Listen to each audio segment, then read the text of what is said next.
Bienvenidos a esta jornada, a este inicio de este ciclo de conferencias, de debate organizado por el Centro Superior de Investigación y Promoción de la Música. En primer lugar, quería agradecer a su directora, la profesora Begoña Lolo, la invitación, también a los que van a participar hoy y a todos ustedes por estar aquí, a José Antonio López, a Elsa Punset. La verdad que para mí, como rector de la UAM, es una satisfacción de lo que son las actividades, no solamente ya en su 48 edición, sino las actividades del Centro Superior de Investigación y Promoción de la Música por muchos motivos. El primer motivo es que es totalmente innovador. En una universidad donde la innovación se ha ido introduciendo en los últimos años de una manera muy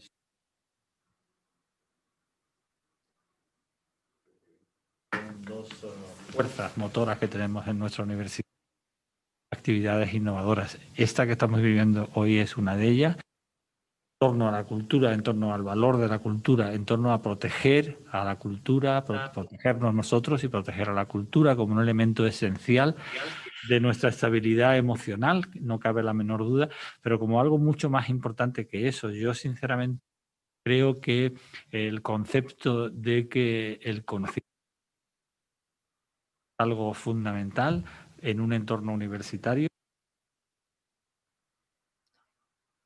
el conocimiento tiene que ser un sitio de irradiación.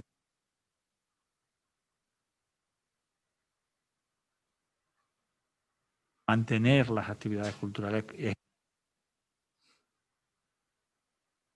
No quiero extenderme, hablaría más, pero no quiero extenderme porque antes el acto en sí, pero simplemente.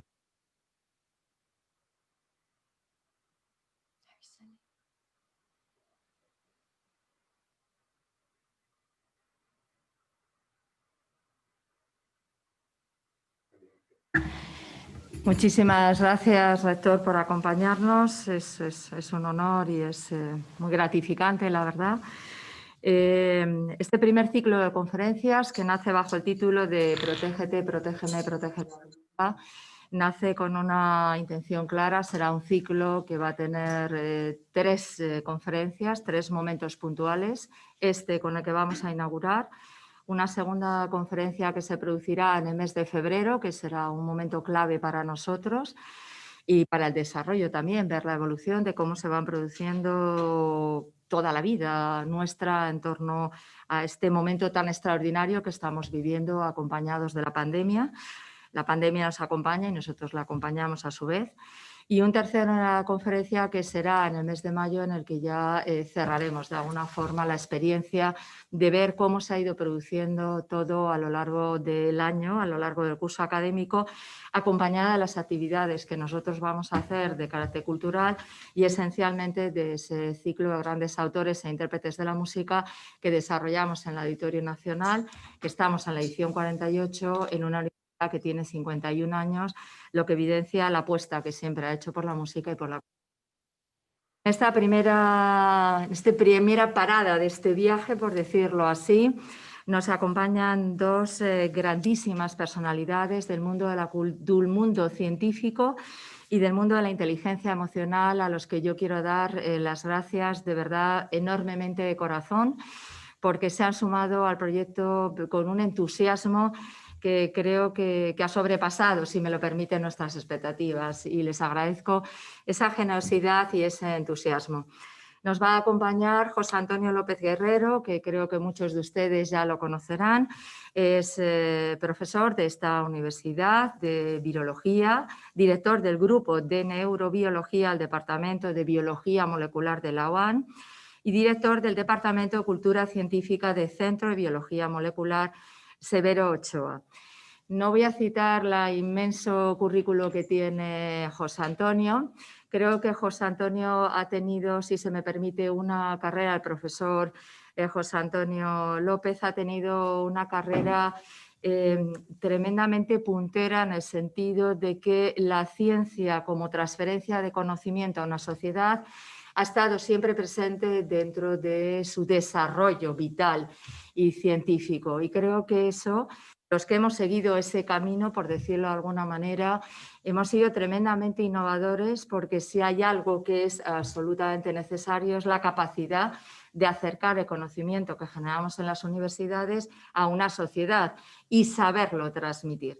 Y en ese sentido hay que decir que José Antonio pues es un mago de la capacidad para transmitir, ya lo vamos a poder ver.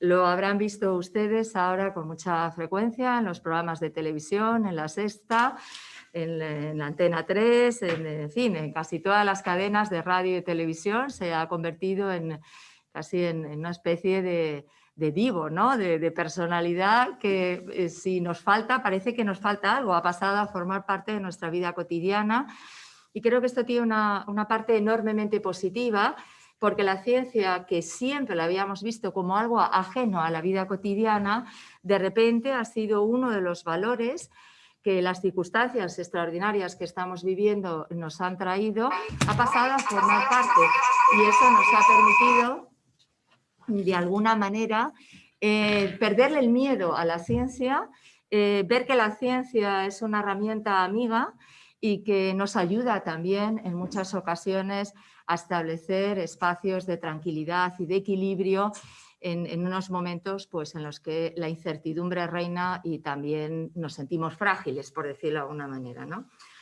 Y bueno, presentada Elsa Punset es un honor, de verdad. Le agradezco enormemente que nos acompañe. Elsa es licenciada en Filosofía y Letras y máster en Humanidades por la Universidad de Oxford. Hizo periodismo en la Universidad Autónoma de Madrid y el máster en Educación Secundaria en la Universidad Camilo José Cela de Madrid. Dirige en la actualidad el Laboratorio de Aprendizaje Social y Emocional LASE y colabora habitualmente en la televisión, en la 1, en el programa La Hora de la 1. Yo creo que la conocemos perfectamente a través de todo ese volumen maravilloso de publicaciones que ha hecho en la defensa de la inteligencia emocional, partiendo del optimismo, ese optimismo inteligente como herramienta. Libros como El mundo en tus manos, de 2014, Una mochila por el universo, de 2012, o el libro recientemente sacado de Fuertes, Libres y Nómadas, del 2020, que he tenido ya el gusto de leer.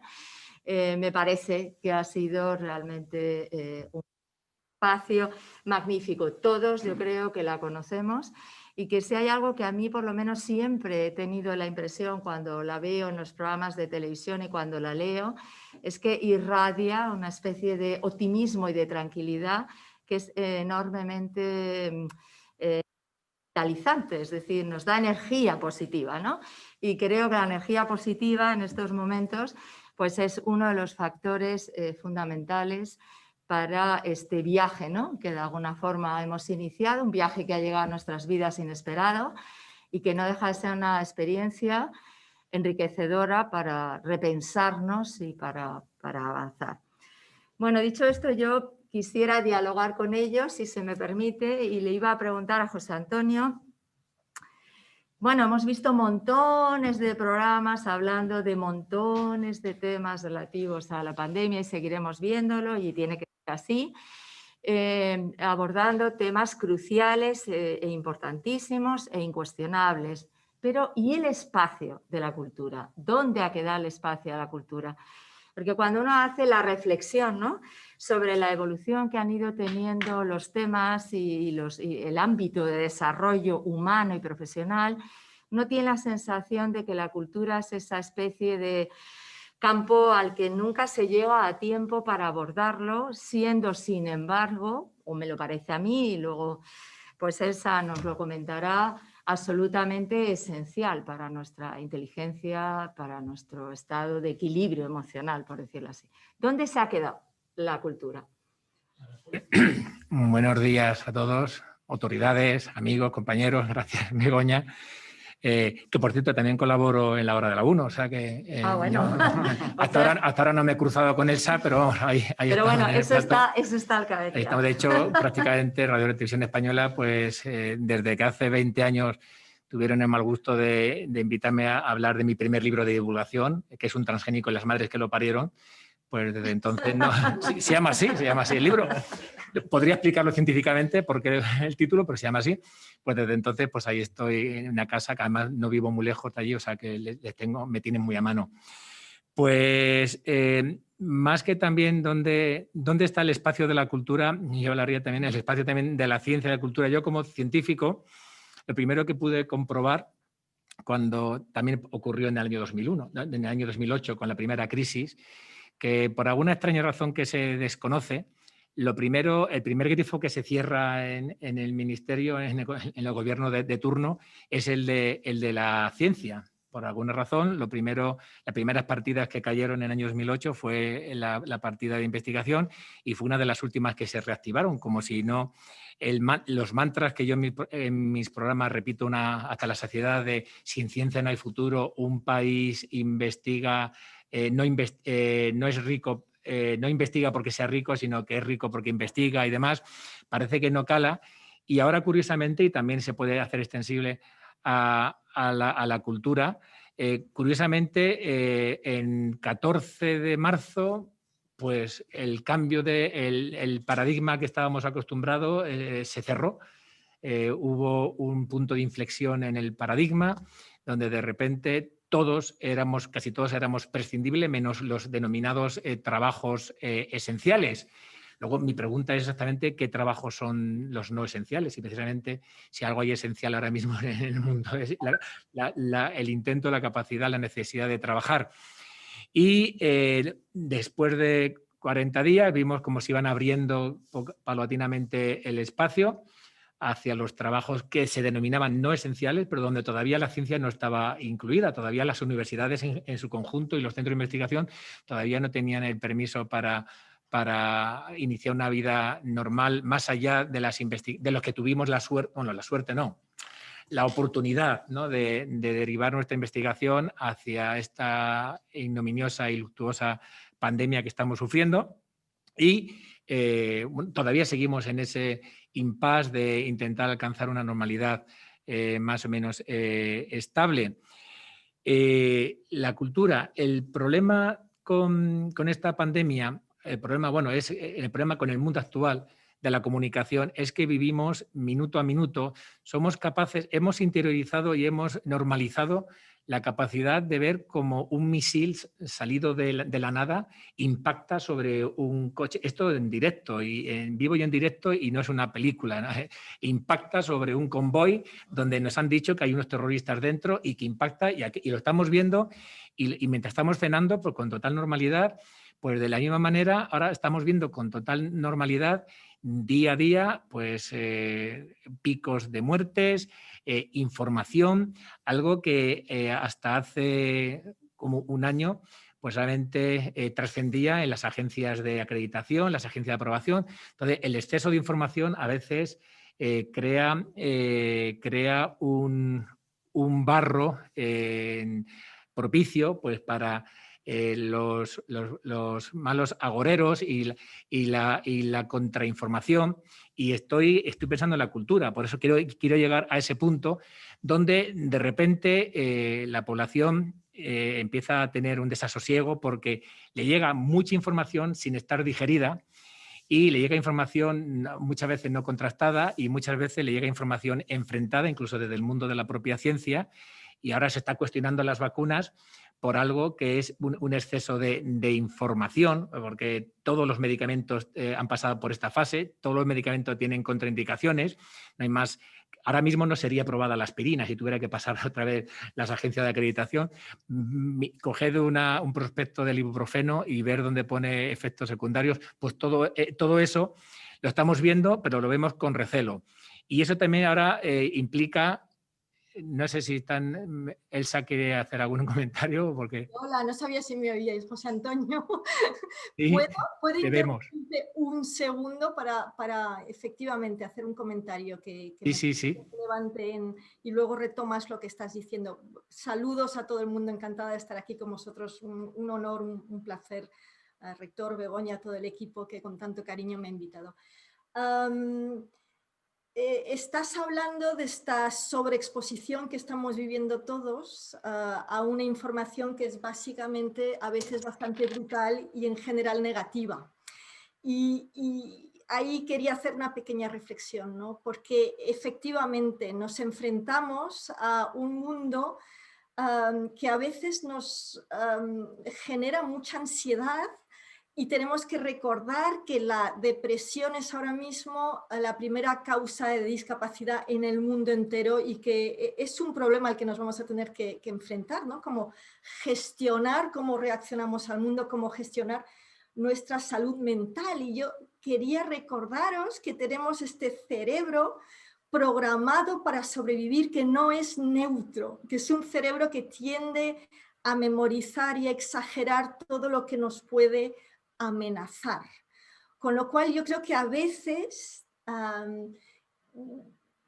tenemos que recordar eso, que biológicamente el cerebro no quiere que llegues siendo feliz o creativo o compasivo justo a la noche, quiere que llegues vivo. Y eso es un problema con el que nos despertamos y nos acostamos por la noche y que tiene un impacto muy fuerte en nuestra salud mental.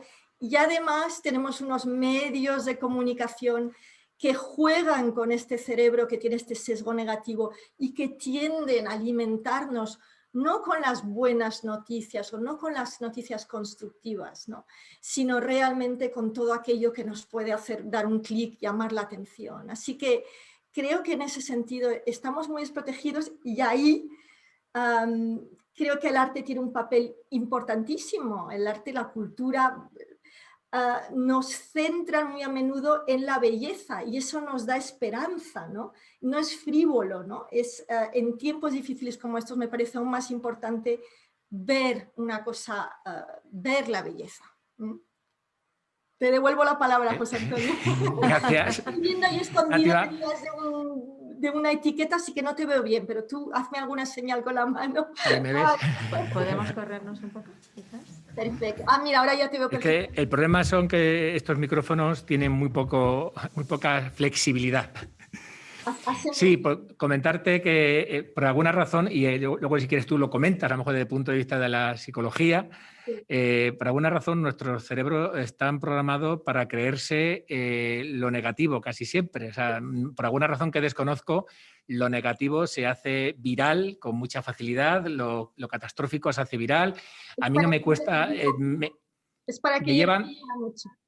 A mí me lleva 5 segundos ahora mismo crear un Twitter viral si critico, si digo que algo es peligroso, que las vacunas son peligrosas, y luego al resto de la comunidad científica le va a llevar semanas intentar pues contrarrestar ese problema.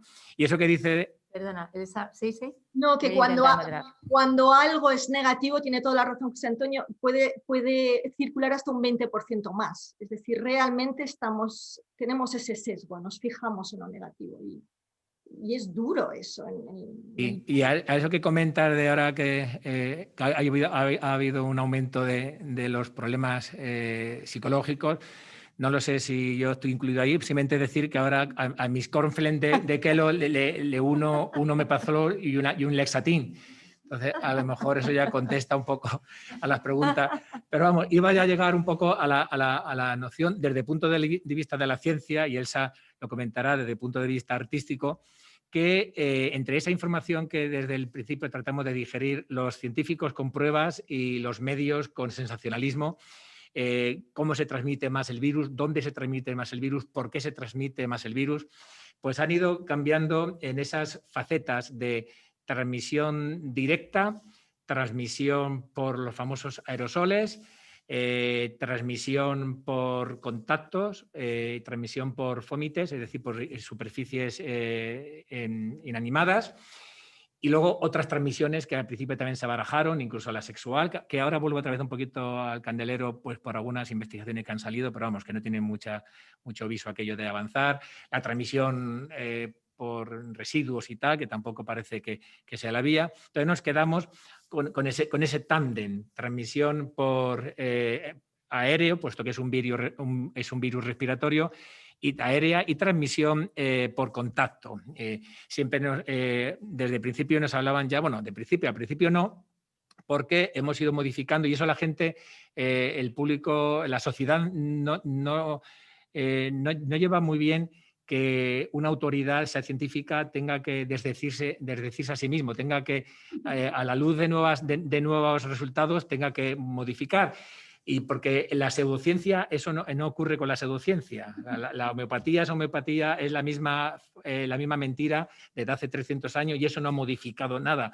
Entonces, que de repente la misma persona que el día 10 de marzo decía en los medios, que ya me perseguían, iban a mi casa ya para hacerme ya algunas entrevistas, que si no teníamos sintomatología no hacía falta usar mascarilla porque el manejo mal de la mascarilla, pensábamos que las superficies era una fuente de contagio importante, lo siguen siendo, pero porcentualmente quizás no tanto. Si no teníamos cuidado, podíamos contaminar la mascarilla e infectarnos en el momento de ponernos la mascarilla. Por lo tanto, si no tienes síntomas, no uses mascarilla porque el virus, hasta que no haya sintomatología, no vas a tener seguramente infección, que es lo que sabíamos de su primo malo de hace 20 años, el SARS-1. Y 2 semanas más tarde, 3 semanas más tarde, con los nuevos datos ya de varias revisiones que salieron a la luz y ya incluso la OMS, empezamos a pensar que si se transmitía sintomáticamente era imprescindible la mascarilla. Y ahí ya empezamos a hablar de las famosas 3 M's. M de mascarilla, M de manos, higiene, y M de metros, de distanciamiento. Y ahora ya, desde hace un par de meses, pero el Ministerio lo ha confirmado, el Ministerio de Sanidad lo ha confirmado el 18 de noviembre, que aparece en el BOE, aparece en un manifiesto, en un documento, que la vía de la transmisión por aerosoles es una de las principales, desbancando de alguna forma la transmisión. Por lo tanto, hay otra letra más, que es la V de ventilación, que nos obliga ahora a estar aquí con mascarilla en esta sala. A lo mejor quizá con la puerta abierta. No tenéis la ventana abierta, por lo que veo. No, ahora lo estaba yo comentando al principio, sí. A lo mejor.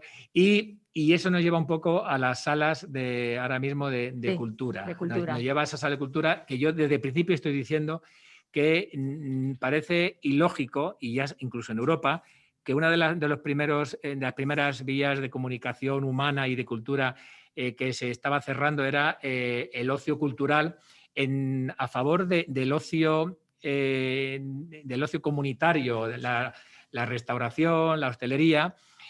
Hay un hecho diferencial de España cuando me preguntan ¿por qué en España tanto transmisión? Hay un hecho diferencial, y ese hecho diferencial, que yo no sé si es positivo, pero lo queremos convertir ahora en una seña de identidad española, que lo queremos convertir en patrimonio histórico-cultural, y es que somos el país con más bares del mundo per cápita. Entonces, claro, dicen, claro, en Alemania cierran los bares, cierran los restaurantes, pues están perdiendo el 1% del PIB. En España cerramos los bares, cerramos los restaurantes, estamos perdiendo el 19% del PIB. Algo que, claro, que la seña dramática que supone eso, y eso las autoridades deben saberlo, pero claro, tienen que actuar. ¿Cómo actúan? Vamos a mantener los bares abiertos, que hay mucho juego de puesto de trabajo detrás, pero vamos a cerrar los parques para que parezca que estamos actuando contra el virus. Y luego llegan los cines, llegan los teatros, llegan los conciertos. No hay datos a día de hoy que indiquen que hay grandes focos de transmisión del virus en este ocio, desde mi punto de vista, cultural silencioso.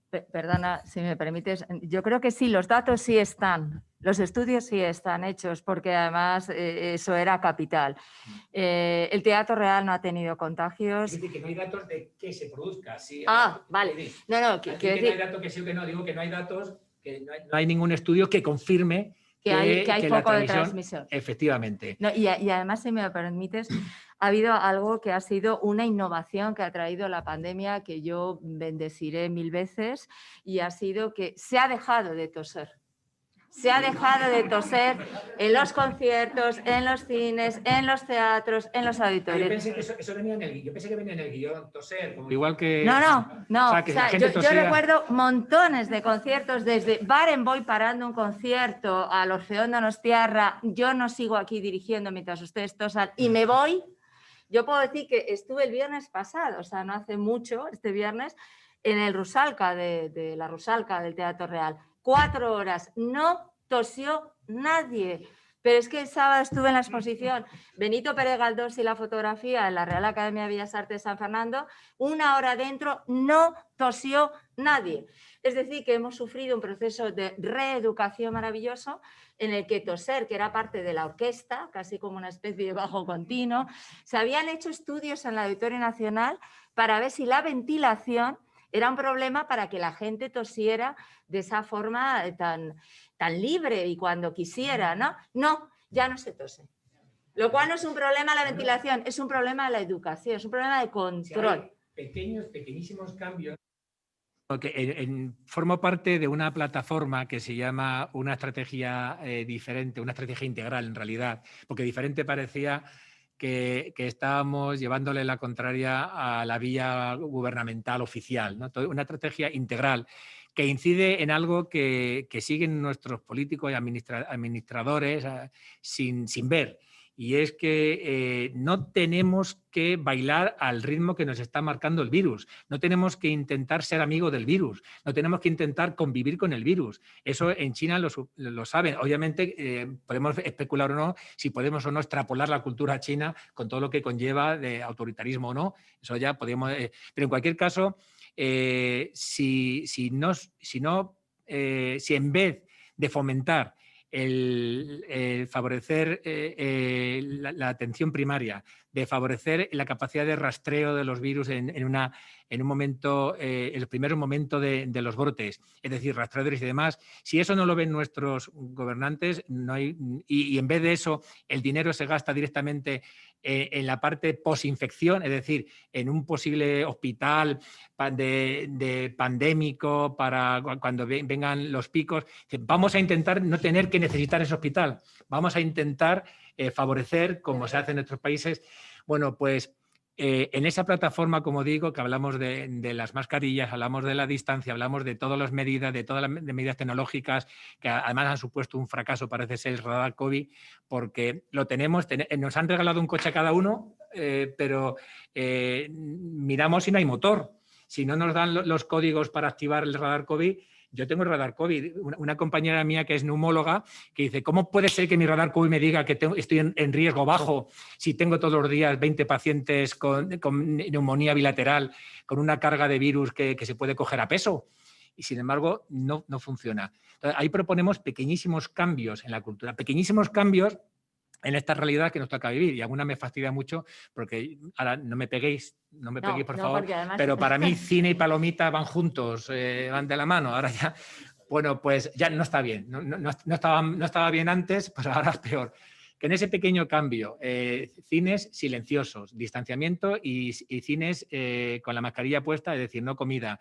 En teatros, pequeñas variaciones quizás, decirle al público que no se ponga en pie a aplaudir y a gritar, el famoso bravo, que a lo mejor hay otras formas de mostrar la aprobación y la felicidad de esa manifestación. En los conciertos hay muy pequeños cambios que convierten ciertas actividades en una actividad de riesgo moderado en una actividad segura y a todas luces. Pero claro, luego viene el señor Fernando Simón, que creo que ha actuado correctamente a lo largo de su cometido, pero dando de repente pequeñas pinceladas que un poquito más cuestionables. Como por ejemplo decir que sí, que se cierra el teatro no porque el teatro no sea seguro, sino porque lo que no es seguro es lo que rodea el teatro. Lo que no es seguro son que la gente que va al teatro antes entran en los barrios cercanos al teatro y ahí generan un foco de transmisión del virus, o van después del teatro a los sitios cercanos.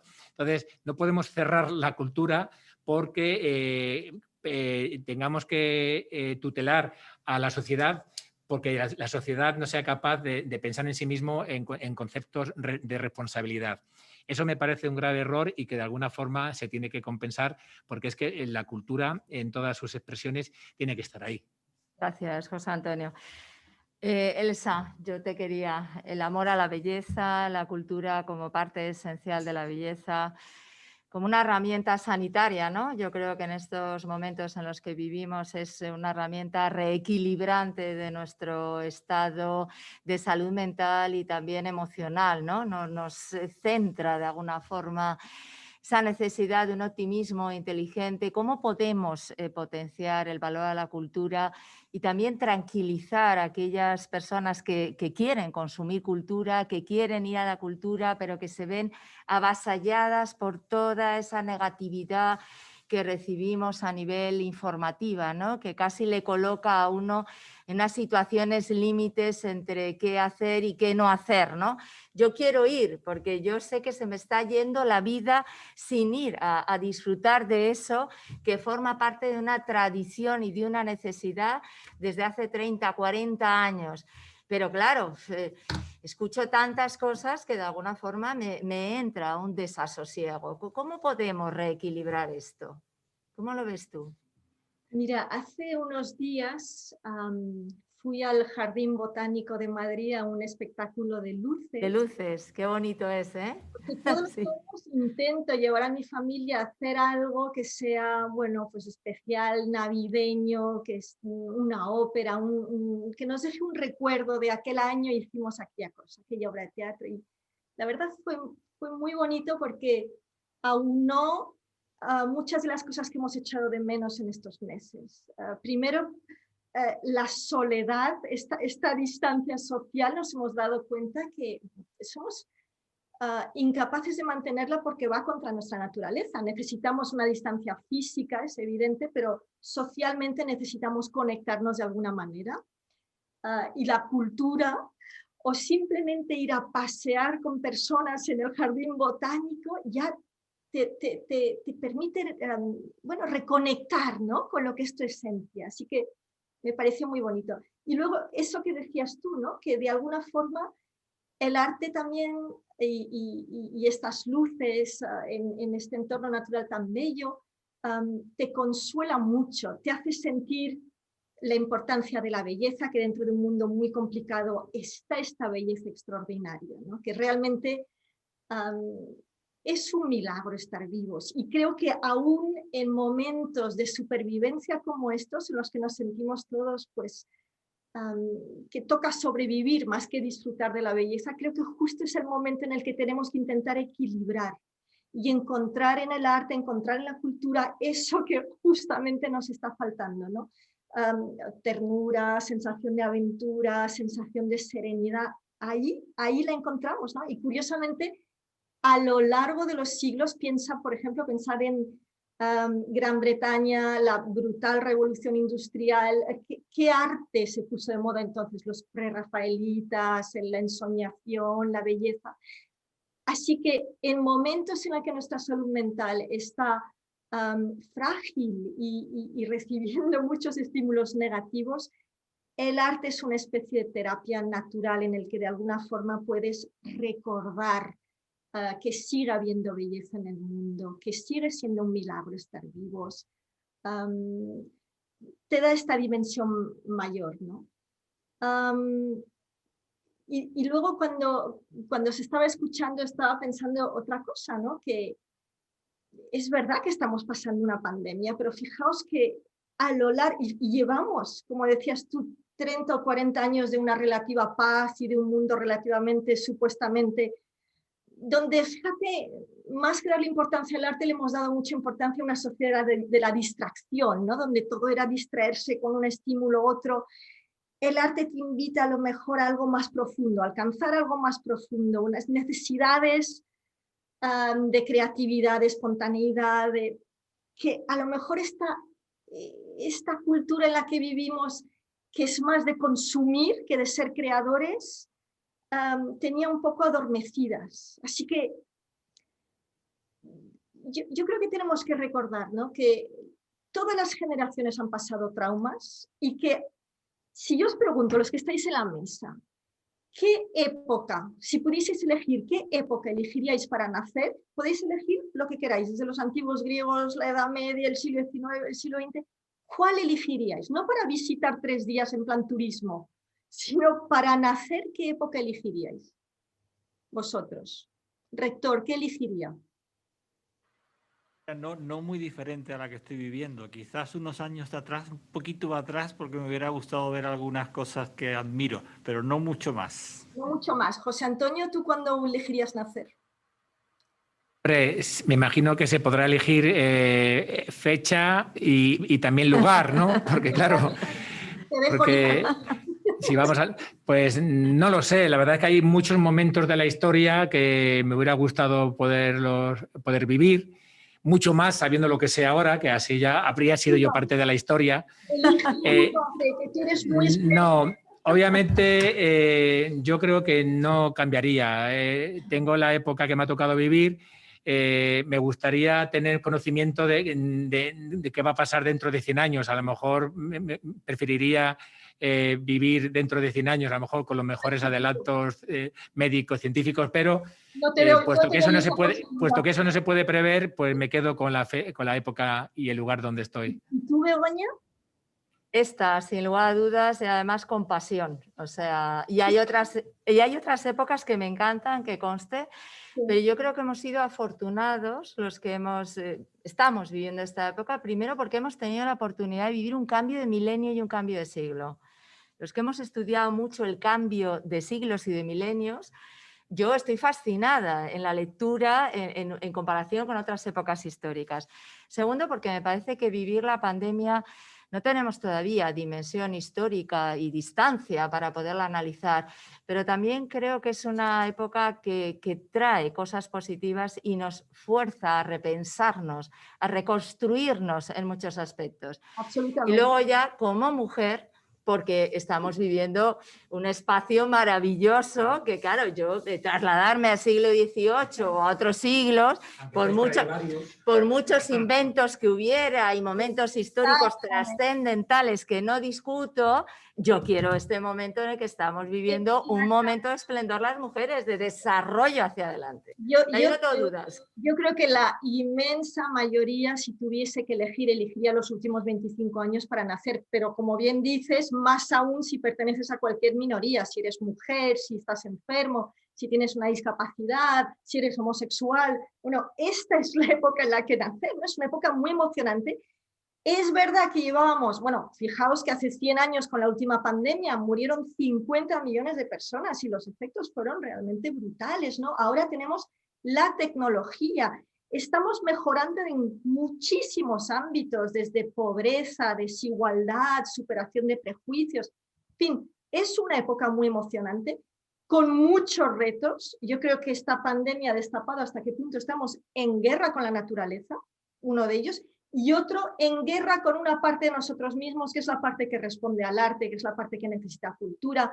Es decir, una sociedad a lo mejor un punto menos frívola, ¿no? Yo creo que muchos nos estamos replanteando en qué mundo quiero vivir, dónde están los valores que me importan, dónde están las prioridades. José Antonio antes mencionaba la importancia que estamos dando a determinadas profesiones. Ya era hora, ¿no?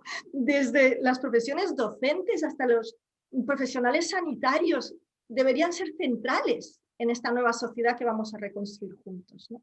Y yo creo que esto es muy esperanzador. En ese sentido, sí quisiera transmitir ese mensaje de esperanza.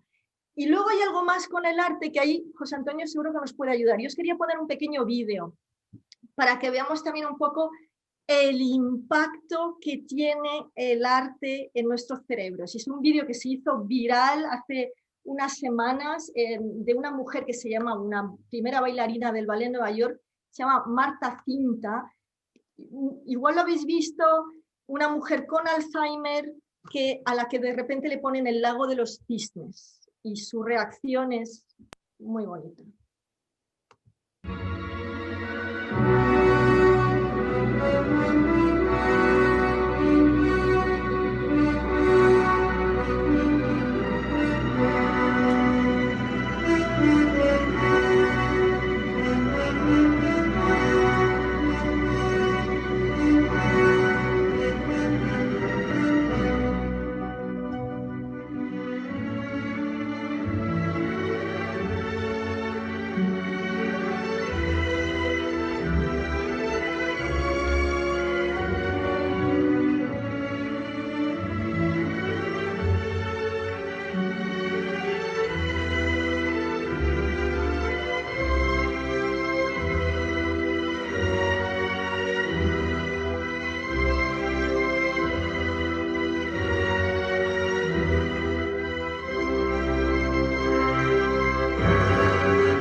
Bueno, ¿lo habéis podido ver bien y escuchar? Sí, perfectamente. Un regalo. Y sentir. Qué regalo, Elsa. Qué regalo. Impresionante, ¿no? Y a mí sí me gustaría, a lo mejor José Antonio ahí nos puede iluminar, ¿no? Porque lo que sabemos es que el arte tiene un impacto evidente en el cerebro, pero ¿cómo explicas, José Antonio, que esta mujer con un Alzheimer avanzado, con muy poca capacidad ya de reaccionar o de recordar, escucha el Lago de los Cisnes y vuelve a bailarlo en su cabeza, ¿no? Sí, porque no lo está viviendo en su memoria. Hay estudios que dejan claro que la última parte de la memoria, de las 3 o 4 memorias que tenemos, la memoria de largo recorrido, de la memoria profunda de nuestra infancia, es la última que las placas amiloides van afectando. Yo estuve en un grupo donde investigaba el posible papel del virus herpes en la generación de esas placas, pero cuando se dice que el Alzheimer destruye nuestro yo, lo que somos, en realidad no es del todo cierto. Seguimos estando ahí, pero lo que pasa es que lo tenemos muy oculto en toda la zona límbica, en toda la zona que no se puede manifestar en forma de recuerdos, pero sí en forma de sentimiento. Esta mujer recordaba el sentimiento, recordaba, y así lo ha manifestado, lo que sentía cuando de joven bailaba el Lago de los Cisnes. No ha estado bailando y moviendo las manos por un acto reflejo de memoria, sino por un acto reflejo de emotividad y de sentimiento. Que es lo que el arte realmente despierta, ¿no? en las personas. Es que es curioso porque yo me he criado en gran parte en Inglaterra y ahí el arte tenía un papel muy importante en la vida cotidiana de las personas, ¿no? Cantábamos en coros, tocábamos en orquestas, hacíamos teatro amateur, ¿no? Y luego he criado a mis hijos en España, y en España la tendencia es más a que nuestro ocio es más social. Es un país donde, bueno, es una parte muy bonita de nuestra cultura, ¿no? Somos muy sociales y tendemos a pasar nuestro tiempo de ocio haciendo cosas sociales, ¿no? Yo a veces echo en falta la facilidad con la que en otras culturas, además del papel social, hay la posibilidad de compartir con los demás el hacer arte, el ser creadores, ¿no? No sé hasta qué punto, como estáis escondidos detrás de la máscara, no os puedo ver las caras, pero no sé hasta qué punto estáis de acuerdo que a lo mejor se podría animar desde más pequeños a los niños, no solo a consumir arte, sino a generarlo, ¿no? Cocinando, decorando, haciendo todo tipo de cosas, ¿no? A lo mejor en nuestras culturas latinas tenemos más la idea de que el arte es para una élite. Y fijaos que yo estudié un año de composición en el Conservatorio de Madrid y recuerdo, y me echó muchísimo para atrás, que estábamos sentados todos los alumnos de primero de composición en el primer día de clase y el profesor nos dijo: a ver, en esta clase, ¿dónde está Mozart? No, ningún Mozart, pues ya os podéis ir todos a casa, no me interesáis. Y así fue como... Yo creo que es una visión descorazonadora y no muy útil, porque no necesitas ser Mozart para hacer arte, compartirlo, disfrutarlo y aprovechar que tiene un impacto realmente extraordinario en tu psicología, en tu salud mental, ¿no? Luego te preguntaré, si me lo permites, quién fue ese genio. Ese genio que buscaba genios llamados Mozart. Ese Salgueri, ¿no? ¿Cómo era? ¿Quién fue? El enemigo, ¿no? Salgueri. Sí, porque es tremendo escucharlo, pero bueno, los que hemos pasado por el Conservatorio de Madrid, como bien dices, pues sabemos que eso sucede y de alguna forma también lo hemos podido vivir, tristemente, porque no se debería vivir. Yo te agradezco enormemente, os agradezco a los dos enormemente la intervención, porque yo creo que este diálogo, ¿no? Esta conversación entre ciencia, inteligencia emocional, esta apuesta de alguna forma o este mensaje de que la cultura tiene ese factor reequilibrante, esa necesidad de la belleza, como buscar la belleza como una parte, ¿no?, de nosotros mismos esencial, de la que no podemos prescindir, ese mensaje de que podemos asistir de alguna forma a nuestras salas en la medida en la que se cumplen todos los requisitos de seguridad. No debemos privarnos. Yo creo que quizás la pandemia, y esa lo decía muy bien, nos ha privado de algunas cosas, ¿no? Eso es así. Nos ha privado del tacto, ¿no? Nosotros que tenemos este hábito de tocar tanto, ¿no? De abrazarnos tanto, de besarnos tanto, el tocar, ¿no? Y yo, como suelo decir, llevo un cuadernillo de abrazos y de besos pendientes, como se hacía en los salones de baile antiguo, para luego ir recuperando y, en fin, poniéndome al día. Tengo una larga lista, ¿no? Pero yo creo que en este sentido la cultura y la música, y lo hemos visto, ¿no?, en este maravilloso ejemplo de la danza, ¿no? Yo recuerdo cuando el estado de alarma salió también en una residencia, el ejemplo de un anciano casi de 100 años que al oír el Claro de Luna de Beethoven, la sonata 14, vio un piano que había al lado y se puso y era capaz de reproducir perfectamente y con la emocionalidad y las manos, ya un señor así con la cabeza ya era capaz de reproducir. Es decir, que la música y el arte, la cultura en general, deja una huella muy profunda, yo creo, en nuestro espíritu, en nuestra mente. Y quizás es un momento trascendental para volver, para estar ahí con la cultura, para volver a los auditorios, a los teatros, a los cines, a las salas de exposiciones de los museos, a ver danzar, porque también tenemos que pensar que detrás de todo eso, no me gusta el término de industria cultural, me gusta más utilizar personas que viven, que han sido formadas y que aman esa forma de desarrollo personal y que tienen una carencia muy grande porque no se puede manifestar en lo que es ese espacio para el que han sido formados y educados, ¿no? Y bueno, dicho esto, sí, no sé si querías decir algo, Elsa. Porque que efectivamente, ¿no?, que yo creo que cuanto más difíciles son las circunstancias, más necesitamos reequilibrar y no olvidar que tenemos que alimentar esa parte de nosotros. Y no os había mencionado, tengo una foto como muy sideral, sí. Un poco sideral, sí, detrás de mí, y simplemente deciros que está ahí porque es la cubierta de mi último libro, que se llama Fuertes, Libres y Nómadas. ¿Y por qué lo digo? Porque me parece muy bonito que recordemos que venimos de nuestros antepasados que eran fuertes, que eran libres, que eran nómadas, que ya generaban arte en circunstancias vitales muy difíciles también, ¿no?, y que ya lo necesitaban, que eso forma parte de nuestra esencia, el expresarnos artísticamente, y que no dejemos de hacerlo, aunque no seamos Mozart. Todos podemos, con unas flores, cocinando, aprender a tocar un instrumento. Es importantísimo, hasta el último día de nuestras vidas podemos hacerlo, que seamos creadores, porque lo somos. Muchas gracias, Elsa. Muchísimas gracias, José Antonio. Yo espero a los dos veros en nuestro ciclo de conciertos. Ya tenemos establecido ese viaje en común. José Antonio vendrá con nosotros al primer concierto, el 19 de diciembre, con La Ritirata, concierto maravilloso de tríos de Boccherini, Brunetti y Haydn.